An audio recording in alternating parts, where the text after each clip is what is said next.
Lynn stood frozen by the couch, staring at her daughter's swollen eyes. The Christmas lights outside blinked in mocking rhythm. Mai clutched a tissue, voice trembling like a broken note. Grandma said there was no room at the table. Lynn blinked, thinking she'd misheard. What do you mean, no room? They had 26 guests, Mom. I counted. Her words hung heavy in the quiet room. Lynn felt heat rising beneath her ribs. She took the cookies we baked for Grandpa and said they'd already set the seats. No one moved. No one said a word. Not even Uncle Nam. The name twisted inside Lynn like a knife. Did they drive you home? She asked, already knowing the answer. Mai shook her head, looking away. I called a cab. I didn't want to bother you. What did you eat? Toast with peanut butter, half an apple. Lynn turned toward the kitchen before anger swallowed her whole. I'll make you hot chocolate, she whispered. The kettle whistled as she gripped the counter, knuckles pale with rage. Steam clouded her vision, or maybe it was tears. She remembered being 10, sitting at the kids' table alone. Nam, at 14, promoted to the adults' side, laughing with their parents. She remembered the cold words her mother used when Lynn tried to explain her dreams. You think too much, Lynn. Normal girls don't act that way. Now, her daughter was reliving that same rejection. A cruel inheritance passed down through generations. Lynn carried the mugs back into the living room. Mai wrapped her hands around the cup, seeking warmth that words couldn't give. Uncle Nam saw everything, Mai whispered. He looked away, pretended I wasn't there. The heat in Lynn's chest spread, burning through exhaustion and fear. Her gaze landed on the overnight bag still by the door, untouched. The presents they had wrapped together sat inside, unopened. Mai's voice cracked. I didn't want to ruin your night. You didn't, Lynn said softly, sitting beside her. Her arm slipped around her daughter's shoulders. You have nothing to be sorry for. They sat in silence as snow fell outside. Lynn watched her child's eyelids grow heavy, her breath steady. When Mai finally slept, Lynn remained at the table, staring into the dark. The reflection in her coffee cup shimmered with red and gold from the Christmas lights. Her pulse matched the ticking of the clock. She thought of every bill paid, every favor granted, every time she had said yes when she wanted to scream no. She thought of how her daughter ate alone while her family feasted. And in that fragile stillness, something inside her broke, then hardened. This wasn't just about a dinner. This was about years of silence, of being the forgotten one. For the first time in her life, Lynn whispered to the quiet room, enough. The house was silent when Lynn opened the drawer beneath the counter. Her fingers brushed the edge of an old wooden box. Inside lay a decade of papers, neatly stacked and yellowed with time. Receipts, mortgage statements, insurance payments, all in her handwriting. Every number told a story of sacrifice no one ever saw. 9 years of payments for a house that wasn't hers to live in. Her parents' house, her parents' comfort, built from her exhaustion. She traced her name on the first page, the ink faded but still hers. $148,000, the mortgage she signed when their savings ran dry. Her pulse thudded in her ears as she read each document again. The bills for her father's hearing aids. The therapy sessions her mother needed, but never thanked her for. The medicine, the repairs, the endless gifts disguised as duties. Her life measured in dollars and quiet compliance. She could almost hear her mother's voice from years ago. Family helps family, Lynn. You'll understand when you're older. But help, she thought bitterly, had always gone one way. From her to them. She remembered her high school graduation day. Her name echoed through the gym, and she searched for their faces. They were already gone, hurrying to Nam's baseball game across town. The applause of strangers had been her only celebration. That day, she learned what love looked like when it was conditional. Her chest tightened as she placed the papers back into the box.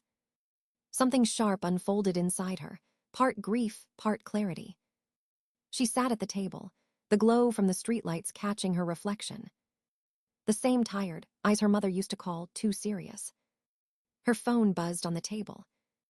A message from Nam's wife appeared, cheerful and entitled. Lynn, about the robotics camp for men. It's $1,500. Can you help? Lynn stared at the screen until the words blurred. Just weeks before, at Thanksgiving, they had cornered her about it. Nam's wife had smiled sweetly, voice dripping with practiced innocence. You make so much more than we do. It's only fair. Fair, the word had burned like acid. Lynn had smiled, her voice steady but cold. I've been paying Mom and Dad's mortgage for 9 years. Isn't that enough? The room had fallen silent, their mother's expression darkening instantly. It was that night, Lynn realized now, that everything shifted. The polite invitations grew fewer. The cheerful texts became rehearsed pleasantries. And when Christmas came, there was no room at the table. She closed her eyes, the truth forming like a blade in her mind. It was never about space. It was punishment. Punishment for saying no. For choosing herself, even once. Lynn stood, feeling the weight of 9 years settle on her shoulders. Her reflection stared back from the window, eyes colder, clearer. She whispered into the still kitchen, "They taught me to give." Then, after a long pause, "Now it's time they learn what losing feels like." The lights outside flickered against the glass, and she didn't look away. For the first time, she saw herself not as their savior, but as a woman ready to stop being their sacrifice. Morning sunlight crept across the living room floor, pale and quiet. Mai sat by the small Christmas tree, holding a tiny wrapped box. Her eyes were still puffy, but she smiled when Lynn handed her coffee. "Go ahead, open it," Lynn said softly. Mai peeled the paper slowly, revealing a silver stethoscope. Her name was engraved on the bell, delicate and proud. "It's beautiful," she whispered, voice trembling with warmth. "You said you wanted to be like me someday." Lynn smiled faintly. Mai nodded, touching the cool metal as if it carried hope. The phone buzzed on the table, screen flashing with a familiar name. Her mother's message read, "Merry Christmas. Hope your shift went well." Not a word about the night before. Not a trace of apology. Lynn turned the phone face down and said nothing. "Who was that?" Mai asked quietly. "No one important," Lynn replied, handing her another gift. They spent the morning opening presents in silence. Each smile Mai forced made something harden inside Lynn. It wasn't anger anymore, it was resolve. When the doorbell rang near noon, Lynn hesitated. On the porch stood Dr. Huang, her mentor from the hospital. She held a tin of cookies and a tired smile. "Thought you two could use a bit of sweetness," she said. Lynn invited her in, the smell of cocoa still warm in the air. Huang studied her face with a doctor's precision. "You look like someone stole your soul," she said gently. Lynn told her everything, the words spilling faster with each breath. The rejection, the humiliation, the silence. Huang's expression darkened with disbelief. "Your parents turned your daughter away on Christmas Eve." Lynn nodded, her voice barely steady. "That's not family," Huang said sharply. "That's manipulation dressed up as love." The words hit deep, slicing through the fog Lynn had lived in. Before she could reply, another knock came at the door. Mr. Fong, their elderly neighbor, stood outside with a foil-wrapped tray. "My wife went overboard again," he said, smiling kindly. "Got extra tamales. You too hungry?" Mai came downstairs, her steps uncertain. Fong's eyes softened when he saw her. "Thought you'd be at your grandparents'," he said.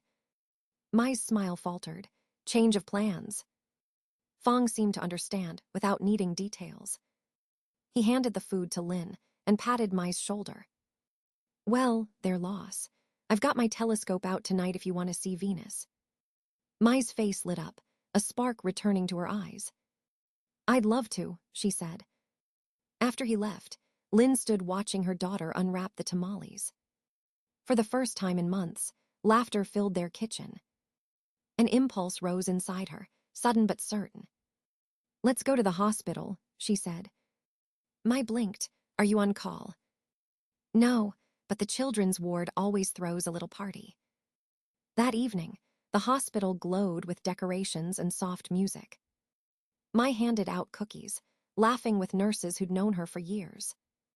The children smiled, their eyes bright despite illness. Huang handed Lin a mug of cocoa, whispering, "This is what family looks like." As they drove home later, the city lights blurred through the windshield. Mai spoke softly, almost to herself. "This feels more like home than they ever did." Lin gripped the wheel tighter, her throat aching. She didn't answer. She didn't need to. Both of them already knew she agreed. The next afternoon, a silver car pulled into the driveway. Through the window, Lin saw her parents step out, smiling too widely. Her mother carried a gift bag, stuffed with tissue paper and guilt. Her father trailed behind, eyes on the ground, pretending calm. "Lin, there you are," her mother called as if nothing had happened. "We missed you yesterday. Where were you too?" Lin opened the door slowly, blocking the entrance with her body. "You know exactly where we weren't," she said evenly. Her mother's smile faltered, but quickly recovered. "Oh, that was all a misunderstanding. We got confused with the seating." 26 guests, Lin said quietly. "No room for your only granddaughter." Her father cleared his throat. "Let's not dwell on that, it's Christmas."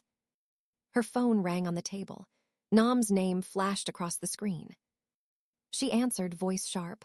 "What do you want, Nam?" "I need a favor," he said without hesitation.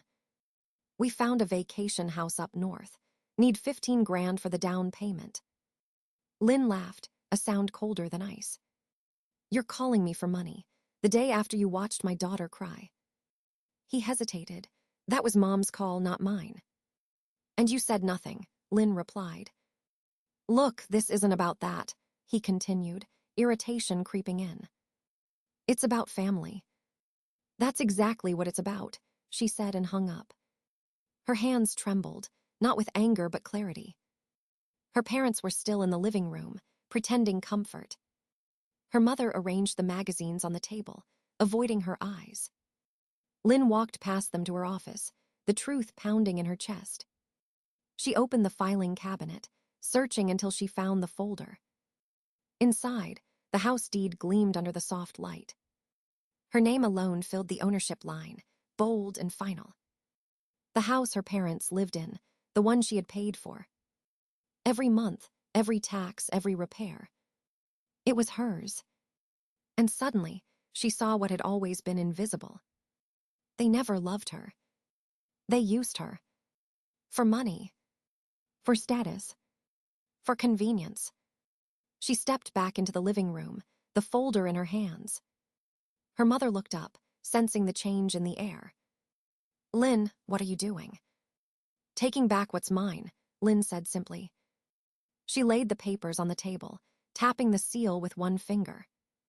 "I'm the legal owner of this house. I've paid for it since 2016.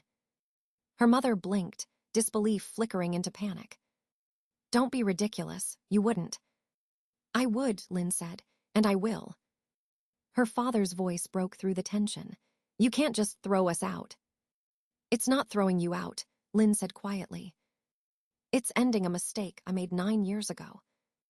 The room went still, the ticking clock louder than breath. For years, she'd carried their comfort on her back. Now she finally felt the strength of putting it down. "I'll have the papers ready this week," she said, heading for the door. Her mother's voice followed her, trembling with anger. "After everything we've done for you." Lin paused just long enough to answer. "Exactly, after everything I've done for you." She didn't look back. The decision was already made. A week later, Lin parked in front of her parents' house. The April wind carried the scent of rain and new beginnings. On the passenger seat lay the eviction notice, folded with precision. She read it one last time, every word etched in her mind. When she stepped out, the lawn looked perfect, trimmed and bright. The house she had paid for gleamed like a lie in daylight. Her mother opened the door before Lynn could knock. "Lynn, what a surprise," she said, voice sharp and rehearsed. "You should have called first. The place is a mess." It was. It never was. Lynn walked past her, calm but certain. Her father sat in his recliner, the TV murmuring a golf match. He looked up, then quickly away. "What's this about?" he muttered. Lynn placed the notice on the coffee table between them. "You have 60 days to vacate the property," she said. The silence cracked open, thick and heavy. Her mother snatched the paper, scanning it with shaking hands. "What is this nonsense?" "It's not nonsense. It's an eviction notice," Lynn replied. "The house will be listed for sale next week." Her father stood, face pale. "You can't do this. This is our home." "It's mine," Lynn said quietly. "My name is on the deed. My money built these walls." Her mother's voice rose, shrill and desperate. "After everything we've done for you, this is how you repay us." Lynn almost laughed, the sound dry and foreign. "Everything you've done for me," she said slowly. "You mean turning my daughter away on Christmas Eve?" Her mother waved a hand, trembling. "That was a misunderstanding." 26 guests, Lynn said. "You had space for everyone but her." Her father frowned. "You're being dramatic." "My ate toast alone that night," Lynn said, her voice like glass. She called a cab because no one would drive her home. Her mother crumpled the notice in her fist. "If this is about the robotics camp, you're overreacting." Lynn met her eyes and said the words she'd held for years. "Family helps family, right? So where was that when she needed you?" The front door opened. Nam walked in without knocking, as always. "Mom called me," he said. "You've lost your mind." He grabbed the notice, scanning it quickly. "You can't just throw them out." "I already have," Lynn said. He stepped closer, using his height to intimidate her. "You think you can just cut us off after all they've done?" "I watched you stand there and say nothing," she said, "while your niece was humiliated." Nam's jaw tightened. "It wasn't like that." "It was exactly like that," Lynn answered. Her phone rang, Jessica, her attorney, right on time. She answered on speaker. "Dr. Nguyen, did you deliver the eviction notice?" "Yes, I'm with them now." "Good. As legal owner, you're within your rights. The timeline stands." Her mother's face went pale. Her father sank into his chair. Nam reached out, gripping Lynn's arm. "Where are they supposed to go?" "With you," Lynn said coldly, "since family helps family." He stepped back, speechless. Her mother tore the paper in half, voice breaking. "If you want forgiveness, pay for Min's camp, all of it." Lynn looked at her, truly looked. "No," she said simply. "I'm done." She walked toward the door, their voices rising behind her. Each step felt lighter. Each word they shouted lost power. For the first time in her life, Lynn didn't turn back. 3 days after the house went on the market, Lynn's phone buzzed nonstop. Her mother's name flashed across the screen again and again. She ignored every call, stirring her coffee in the quiet kitchen. The realtor's message replayed in her mind. Sold, all cash offer, 30-day close. 9 years of burden gone in 6 days. Another text appeared. "You're killing your father. His blood pressure is through the roof." Lynn silenced the phone without hesitation. She packed Mai's lunch, her movements calm and steady. Turkey sandwich, apple slices, homemade granola bars. Peace, she thought, had a flavor she hadn't tasted in years. The doorbell rang. Through the peephole, she saw Mrs. Le from her mother's church group. The woman clutched a casserole dish and a forced smile. Lynn stepped away from the door and didn't answer. Mai appeared with her backpack slung over one shoulder. "Who is it?" she asked. "One of Grandma's flying monkeys," Lynn said dryly. Mai chuckled softly, the first genuine laugh in weeks. "They're really sending the whole congregation after you." "Let them," Lynn said. "We owe them nothing." They waited until the footsteps faded down the porch. "You don't have to do this," Mai said quietly. I know they're still your parents. Lynn fixed her daughter's collar, eyes gentle but firm. They stopped being my parents when they hurt you. Later that day, the hospital cafeteria buzzed with chatter. Dr. Huang slid into the seat across from Lynn, frowning. Your brother, in the lobby, she said. Security's watching him. Lynn sighed, setting down her fork. What does he want now? Didn't say, Huang replied. He looks desperate. Lynn nodded. I'll handle it. Nam was packing near the reception desk when she arrived. His shirt was wrinkled, his hair uncombed. They're moving out tomorrow, he said quickly. Mom and Dad found a condo from Nicole's mother, but it's only temporary. He rubbed his temples, voice breaking. They need help with a security deposit.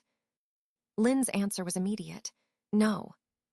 They're your parents too, he snapped. You can't just abandon them. I can, she said calmly, and I have. This is still about Christmas, he shouted. It was a misunderstanding. Lynn stepped closer, her tone low and sharp. 26 people at that table, Nam. All they needed was one more chair. Mom didn't mean. She did, Lynn cut him off, and you watched. He glared, frustration twisting his face. I'll contest the sale, he said. You can't just erase them.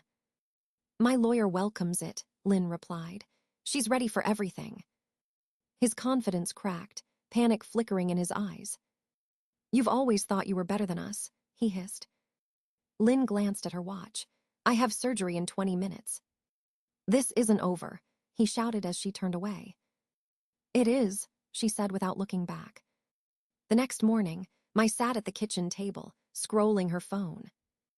Aunt Nicole came to my school, she said quietly.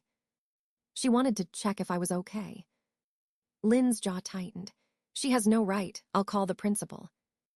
Already did, Mai said. They escorted her out. Lynn sat beside her, pride softening her anger. I'm sorry you're caught in this. I'm not caught, Mai said. I'm free. 2 years later, they sat on the porch watching the sunset. Mai spoke about college, about her research and her dreams. Lynn smiled, feeling peace settle deep within her bones. They had built a new family from kindness, not obligation. A letter arrived that week from her mother, full of pleas and nostalgia. Mai asked, will you answer this one? Not yet, Lynn said. Forgiveness doesn't mean going back. As twilight deepened, Mai whispered, I don't miss them. Lynn squeezed her hand gently. Neither do I. The quiet between them was warm, not empty. For the first time, silence felt like love. The evening air was soft, carrying the scent of jasmine through the porch.